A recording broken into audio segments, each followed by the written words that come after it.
Welcome to मैकजोना। इस video में हम डिस्कस करेंगे deviation of actual vapour power cycle from ideal Rankine cycle. Last video में हमने रैंकिन साइकिल डिस्कस किया था। अगर आपने वो वीडियो नहीं देखी तो काइंडली वो वीडियो पहले देखें लें ताकि आपको ये वीडियो ज़्यादा समझ आ सके। स्टीम टरबाइन पावर प्लांट की हमने स्कीमेटिक ड्रा की हुई है। हम वाटर को प्रेशराइज करते हैं through pump till the boiler pressure. Boiler में हम हीट ऐड करते हैं और यहाँ पर हमें high pressure high temperature steam हासिल होती है। वो स्टीम टरबाइन में इंटर होती है और वर्क प्रोड्यूस होता है। उसके बाद टरबाइन के एग्जिट पे हमारे पास स्टीम लिक्विड और वेपर दोनों हालत में होती है।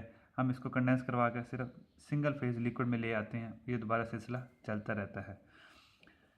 टेम्परेचर इंट्रॉपी डायग्राम पे हमने यहाँ पर दो साइकिल्स शो की हैं, एक ब्लू कलर में है और दूसरे वाला ब्लैक कलर में है। ब्लू वाला आइडियल साइकिल है जो रैंकिन साइकिल कहलाता है, जो हमने लास्ट वीडियो में डिस्कस किया, और ब्लैक वाला जो है जो जो आइडियल साइकिल में थोड़ी थोड़ी वेरिएशंस आती हैं। जब एक्चुअली पावर प्लांट चलता है तो उसमें जो डेविएशंस होती हैं उसको हमने ब्लैक डॉटेड पोर्शन से शो कर दिया है।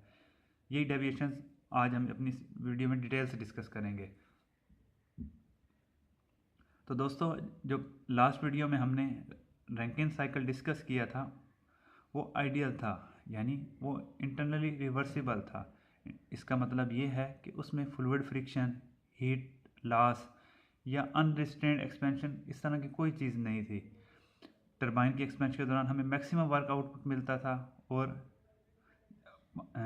While pressurising the liquid in the pump हमें मिनिमम वर्क इनपुट देना पड़ता था।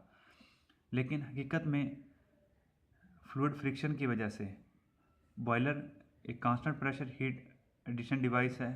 यहाँ पर पाइपिंग के जो नेटवर्क हैं, पंप और बॉयलर के दरमियान जो पाइप्स लगे होते हैं, इंस्ट्रूमेंट्स लगे होते हैं, डिवाइसेस लगे होते हैं, उसकी वजह से यहाँ पर हीट एडिशन के दौरान काफ़ी ज़्यादा प्रेशर ड्रॉप होता है।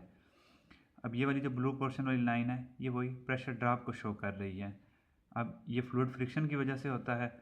अब इस प्रेशर ड्रॉप की वजह से हमारा जो मैक्सिमम टेम्परेचर अचीव होना होता है वो भी कुछ कम हो जाता है और स्टीम भी हमें कम प्रेशर पर मिलती है। तो इसको कंपनसेट करने के लिए हमें पानी को ज़्यादा प्रेशर तक पंप करना पड़ता है ताकि ये जो लॉसेस हैं इनको कंपनसेट किया जा सके। अगर हमें मिसाल के तौर पर अगर हमें पानी को 5 मेगापास्कल तक पंप करना तो हम अब इसको 5.8 मेगापास्कल या 6 मेगापास्कल तक पंप करते हैं तो हमारा वर्क इनपुट बढ़ जाता है। कंडेंसर में भी प्रेशर ड्रॉप होता है लेकिन ये निस्बतन कम होता है जितना ज़्यादा बॉयलर में होता है। और इरिवर्सिबिलिटीज़ का जो दूसरा सबसे बड़ा सोर्स होता है वो होता है हीट लॉस। हीट लॉस कहाँ पे होता है? जहाँ पे हमारी स्टीम होती है हाई टेम्परेचर के ऊपर, यानी बॉयलर के एग्जिट पे जो है स्टीम का टेम्परेचर थोड़ा कम हो जाता है क्योंकि बॉयलर से कुछ ना कुछ हीट निकलती रहती है। इस तरह बॉयलर से जब टरबाइन में आ रही होती है स्टीम तो कुछ ना कुछ हीट लॉस की वजह से उसका टेम्परेचर भी कम हो जाता है।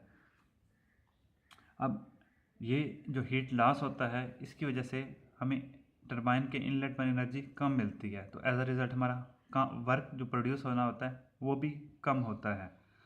तो इसको हम कंपनसेट करने के लिए हमें ज़्यादा हीट इनपुट करनी पड़ती है इन द बॉयलर ताकि हमें रिक्वायर्ड डिज़ाइन पैरामीटर्स पर वर्क आउटपुट मिल सके। अब दोस्तों, इस सारी डिस्कशन का जो क्रक है, जो लुबे लुबाब है, वो ये कि डेविएशंस की वजह से हमारी साइकिल की ओवरऑल एफिशिएंसी कम हो जाती है। हम इन डेविएशंस को एज मिनिमम एज पॉसिबल हम इनको कम करने की कोशिश करते हैं ताकि हमारी एफिशिएंसी मैक्सिमम रह सके।